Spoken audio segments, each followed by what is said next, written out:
Anda kembali bersama kami di Kompas Petang. Saudara, Direktorat Tindak Pidana Tertentu Barreskrim Polri menyelidiki dugaan tindak pidana dalam aktivitas tambang nikel di Raja Ampat, Papua Barat Daya.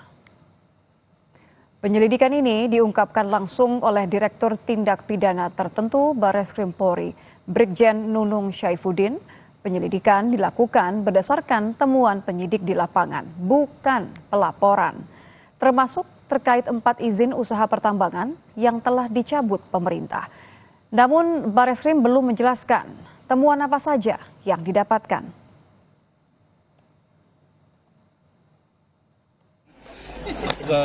Kerusakan, Pak? Lingkungan. Ya namanya Gimana, tambang itu pasti selalu ada kerusakan lingkungan. Itu emang tambang mana yang nggak ada kerusakan lingkungan, makanya nanti direklamasi. Walaupun ada izinnya, Pak, ya? Makanya ada aturan untuk reklamasi. Ada di situ kewajiban pengusaha untuk memberikan jaminan reklamasi. Bapak, berarti udah ada yang diselidiki ya, Pak? Itu diselidiki berdasarkan laporan masyarakat atau seperti apa, Pak? Atau temuan? Atau LPA? Ya temuan aja lah.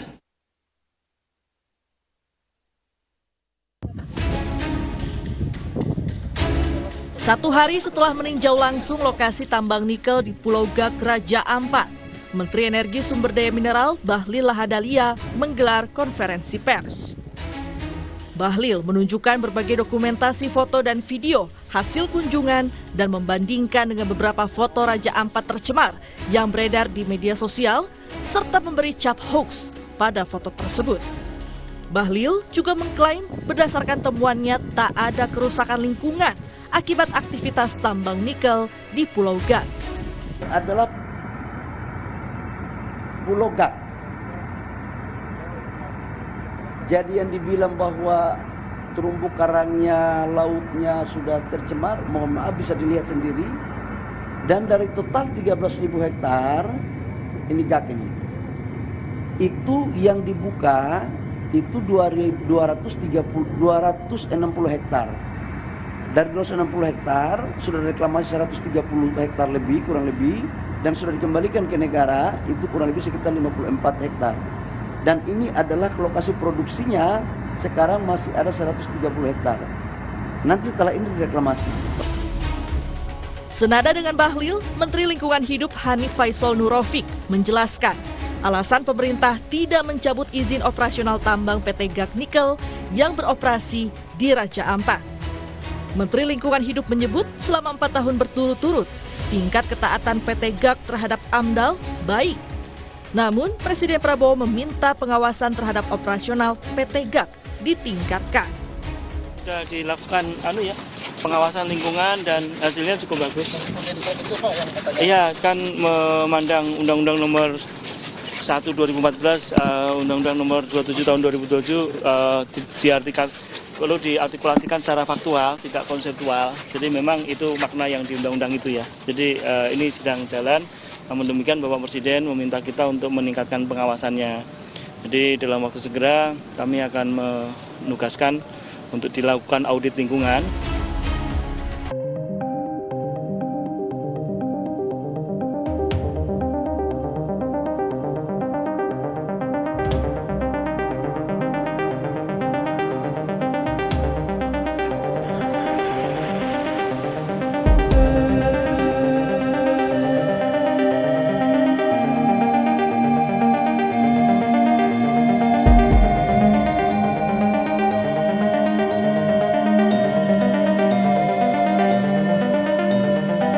Dan atau budaya menimbulkan kerusakan lingkungan dan atau pencemaran lingkungan. Dalam undang-undang tersebut, Pulau Gak masuk dalam kategori pulau kecil.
Lahadalia menyebut tidak menemukan adanya kerusakan lingkungan terkait tambang nikel saat meninjau ke Pulau Gag di Raja Ampat. Bahlil menyebut beberapa video dan foto yang beredar di media sosial adalah hoax dan narasinya tidak sesuai dengan temuan di lapangan. Bagaimana kenyataan di lapangan soal dugaan kerusakan lingkungan akibat aktivitas tambang nikel di Raja Ampat? Kita akan bahas bersama Ketua Tim Kampanye Greenpeace, Ari Rompas, dan anggota Komisi 12 DPR Fraksi Demokrat Mulyadi. Selamat petang Pak Mulyadi, selamat petang Pak Ari. Selamat petang. Suara saya terdengar Pak Ari? Pak Ari? Ya, oke, aman ya Pak ya? Aman-aman ya.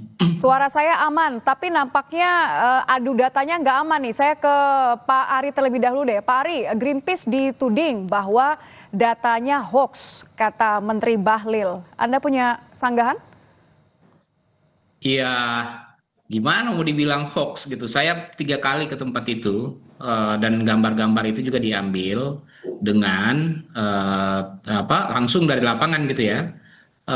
Jadi ini yang kemudian bisa menyesatkan bahwa persoalan-persoalan yang terjadi di sana justru seharusnya fokus ke sana gitu. Temuan-temuan yang ada itu seharusnya dilakukan, bukan menciptakan segregasi baru dan narasi terkait dengan hoax gitu. Karena bagi kami Greenpeace ini adalah organisasi yang punya kredibilitas, yang kuat dan juga mengumpulkan data-data yang penting sehingga kemudian publik bisa tahu gitu.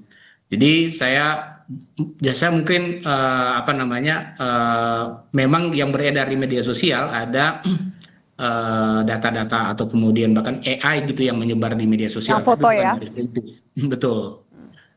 Kami besok juga akan kami sajukan sebuah laporan gitu ya, termasuk data-data di lapangan yang kami temukan. Sehingga mungkin juga publik bisa paham dan narasi-narasi hoax itu bisa terbantahkan gitu.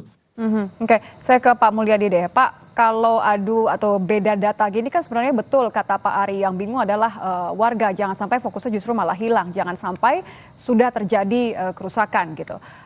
Anda melihat adanya beda data ini seperti apa? Pemerintah sudah lapor belum hasil temuannya ke Komisi 12? Kalau lapor belum. Jadi kita kan ini kejadiannya masih sangat baru ya, Menteri SDM baru berkunjung. Secara menyeluruh juga kita belum tahu persis karena kita sekarang lagi reses ya. DPR sekarang lagi reses, mungkin nanti pada masa persidangan nanti itu akan ada rapat dengan SDM, rapat dengan Kementerian Lingkungan Hidup. Di sana tentu kita akan mendengar langsung temuan-temuan yang disampaikan oleh Kementerian SDM dan Kementerian Lingkungan Hidup, dan kita lakukan nanti pembahasan secara mendalam. Tapi lepas dari itu semua, menurut hemat saya adalah salah satu yang sangat pro terhadap audit lingkungan. Saya paling getol mengatakan di Komisi 12, khusus terhadap aktivitas pertambangan yang rawan terhadap kerusakan lingkungan, itu sebaiknya dilakukan audit lingkungan. Karena kalau audit lingkungan ini kita nggak bisa lagi berdebat data, itu datanya pasti sudah sangat akurat ya. Ibarat orang dokter ya, bukan dokter umum lagi, ini udah spesialis, diperiksa semua menyeluruh, dicek secara menyeluruh. Ya, sehingga ini data audit yang mana nih Pak yang menurut Anda memang sudah pasti akurat? Ya kalau kita lakukan audit lingkungan, jadi memang perlu waktu. Dan itu harus dibebankan kepada pemilik IUP, perusahaan pemilik IUP. Karena kita ingin tahu, tapi mereka tidak boleh mengintervensi hasil dari audit lingkungan. Maka dari itu dananya kalau bisa ya dari pemerintah, mereka punya kewajiban. Sebetulnya kan ada yang namanya jambret dan lain sebagainya. Tapi banyak juga di temuan-temuan kita yang punya IUP atau yang melakukan aktivitas pertambangan, mereka belum menstore dana jambret tersebut. Nah, di sini kita juga sudah meminta kepada Kementerian SDM di beberapa kali rapat, baik itu di RDP maupun di Pajak, agar kementerian harus tegas mengambil tindakan kepada perusahaan-perusahaan yang belum menyetor dana jambret itu agar diambil tindakan. Jika perlu dicabut izinnya. Karena itu adalah anggaran yang diperlukan untuk melakukan perbaikan lingkungan terhadap aktivitas pertambangan yang ada di daerah tersebut. Jadi sebetulnya menurut hemat saya yakin sekali sanksi yang diatur di dalam undang-undang Minerba maupun di undang-undang lingkungan hidup itu pasti sudah sangat jelas ya. Ya. Terkait Sebelum kita melangkah pelanggaran. ke sanksi, Pak, karena kita akan menuju ke sana. Tapi maksud saya adalah sejauh Anda, oke, masih reses, tapi kan Anda juga pasti sudah melihat, sudah mungkin mengecek data dari Greenpeace dan temuan-temuan lainnya. Perbedaan data ini, menurut Anda, mana yang sebenarnya harus disikapi dengan baik? Karena jangan sampai kita cuma ribut-ribut beda data, beda ini, tapi ya akhirnya lingkungan juga rusak, Pak.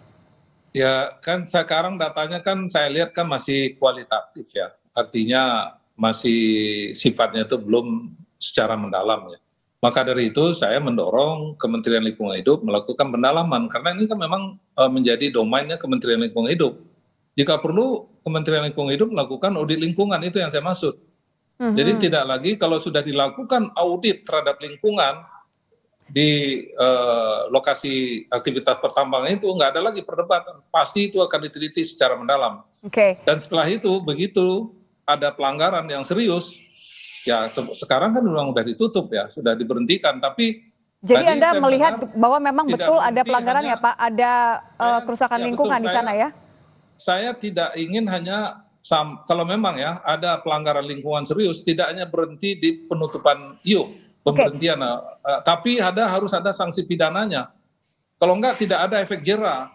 Ya, jadi, tapi sebelum kita ke sana Pak, jera. Sebelum ke masalah jeranya, gimana mau bikin orang jera kalau permasalahan rusak atau tidak rusak saja masih diperdebatkan. Kalau Anda melihat saja dari yang Anda temukan saat ini, apakah memang Anda condong kepada pernyataan dari Pak Menteri Bahlil yang mengatakan bahwa tidak ada kerusakan dampak lingkungan? Ya, Pak Bahlil dan Menteri Lingkungan Hidup juga sudah saya telepon. Memang kan secara yang dari kunjungan yang ada saat ini memang belum ada tanda-tanda yang kerusakan yang serius. Tapi tentu mereka akan melakukan pendalaman. Tentu mereka tidak berhenti hanya sampai di situ. Nanti mereka akan meneliti. Jadi barat orang diperiksa cuma periksa tekanan darah yang normal, diperiksa ini normal, tapi begitu nanti dicek, dilakukan MRI, diperiksa ininya, baru ketahuan, sama kayak gitulah.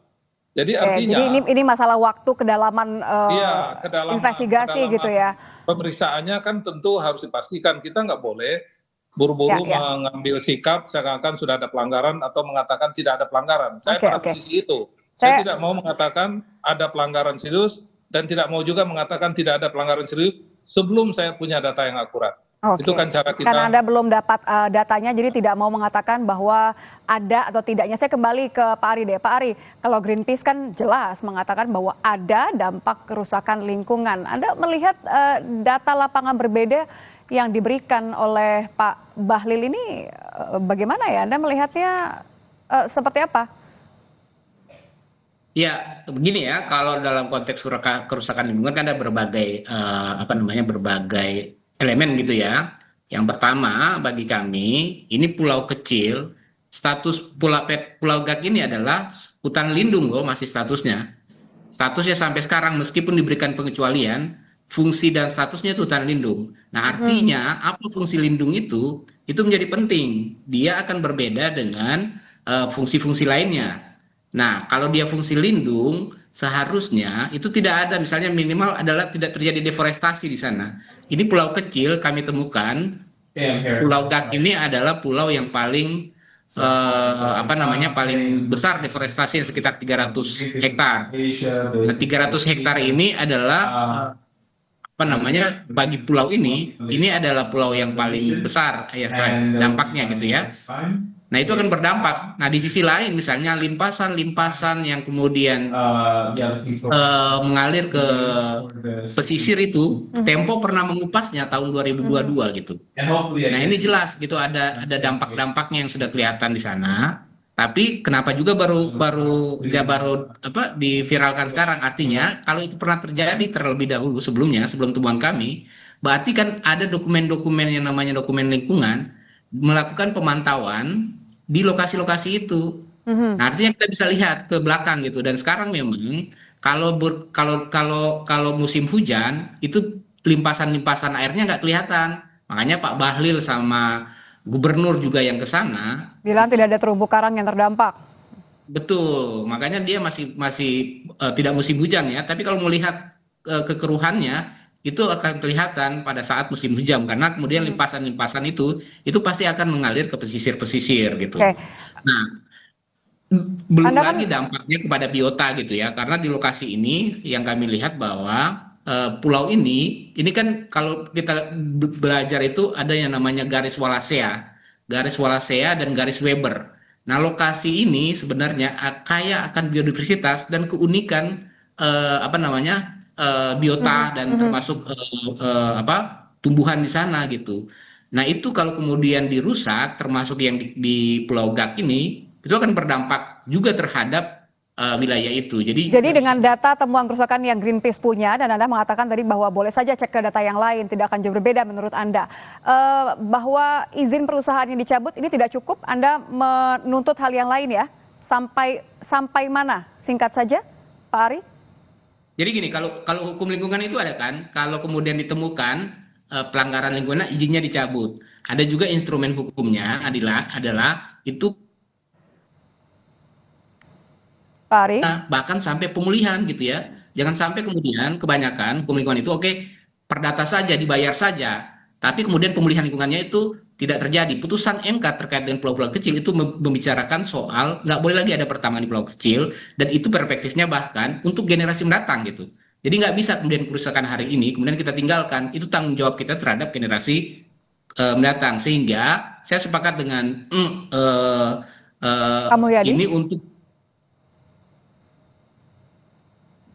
nampaknya ada dan gangguan. itu harus kemudian dipastikan bahwa pelanggaran-pelanggaran itu ditindak gitu. Oke, sebelumnya Pak Mulyadi sudah katakan bahwa harus ada sanksi tegas, namun tentu butuh laporan data kepada DPR. Terima kasih Pak Mulyadi, terima kasih Pak Ari sudah bergabung bersama kami di Kompas Petang. Selamat petang. Kami hadirkan informasi lain di Kompas Petang, diantaranya informasi mengenai pemain timnas Yaakob Sayuri dan Kevin Dix yang akan menjalani pemeriksaan menyeluruh di tanah air setelah keduanya mengalami cedera saat melawan Jepang.